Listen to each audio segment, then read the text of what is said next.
Welcome, curious minds, to another deep dive.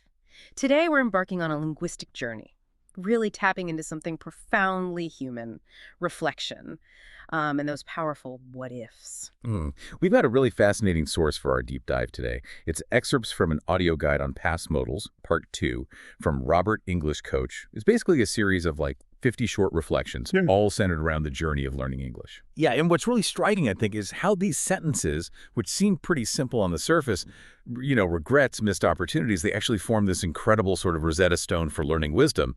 So our mission today is really to decode these reflections, find those universal truths hidden inside. Exactly. We're going to pull out the most essential principles, the real nuggets of knowledge from this list of should-haves and could-haves. And the idea is to give you a shortcut, not just to understanding English grammar, but to getting actionable insights about how we genuinely learn and grow. So get ready, because looking back, well, it can often be the best way to leap forward. Okay, let's unpack this then. Our source material, it's essentially this list of sentences. They all use English past modals, things like should have, could have, would have, might have. These are basically our grammatical time machines, aren't they? They let us jump back, reevaluate a past decision, maybe an inaction, showing what we wish had been different. Precisely. And if you connect this to the bigger picture, these aren't just grammar exercises, are they? Yeah. They're like windows into self-assessment, into strategic thinking. They really highlight critical choices, or maybe the lack of choices, that an English learner might look back on. So when we look at them all together, what sort of overarching patterns start to emerge? Reading through them, it almost feels like a collective autobiography of, well, any learner, really, not just language. And what's striking is how these aren't unique regrets. They feel quite universal. Like, take the first 2 points. I should have started studying English earlier, and I could have practiced more when I was younger. Yeah. It's almost tragically common, isn't it? That hindsight bias, Right. where the most obvious regret is simply not starting or, not sticking with it. It kills so many ambitions before they even start. That's absolutely spot on. And it makes you wonder why these fundamental lessons are so often learned, well, in hindsight, like you said. Yeah. The most common thread running through these should-haves, Mm-hmm. it points directly to active engagement and unwavering consistency. Mm-hmm. You see it again and again.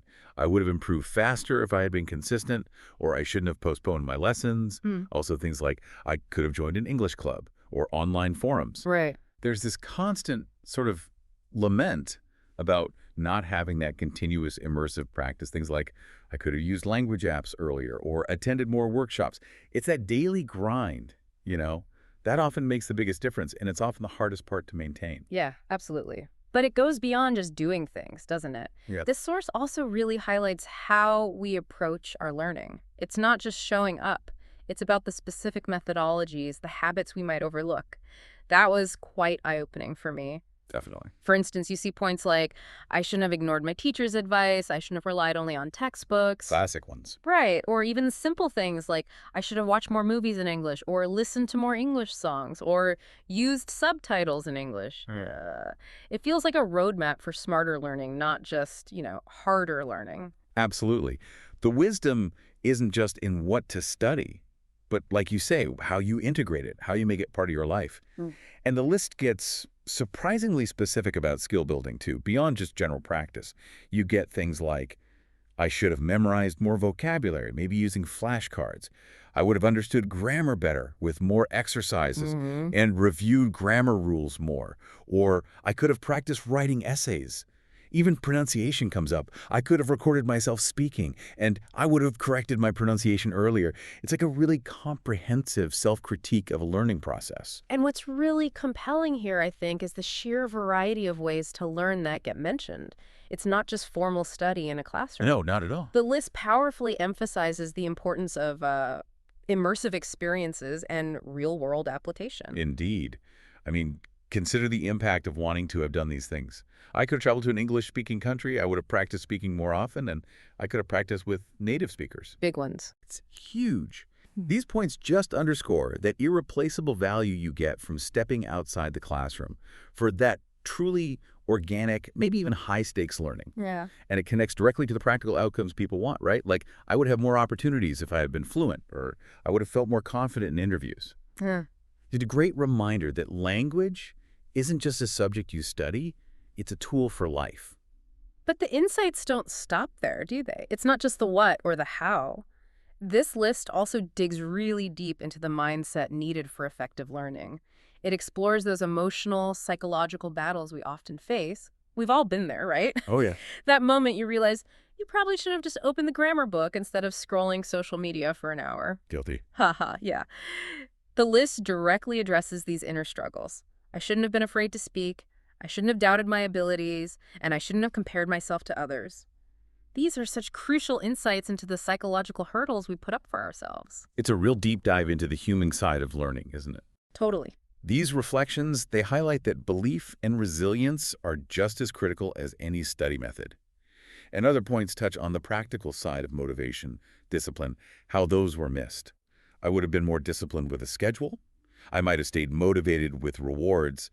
And I shouldn't have wasted time on ineffective methods. Right, finding what works for you. Exactly. And the importance of self-belief really shined through, especially in that one. I should have believed in my potential. Mm.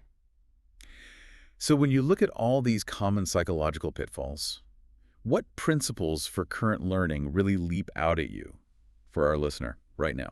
You know, it feels like more than just a checklist. It's like a practical roadmap, but one drawn from the collective wisdom of hindsight.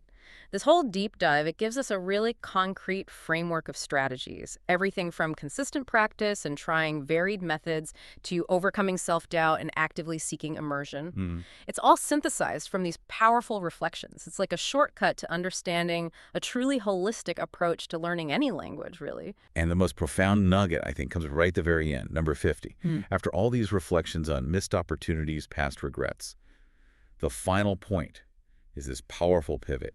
But now I will focus on what I can improve. Yeah. That's not just a list of what-ifs anymore, is it? It's a direct call to action. It's transforming reflection into resolution.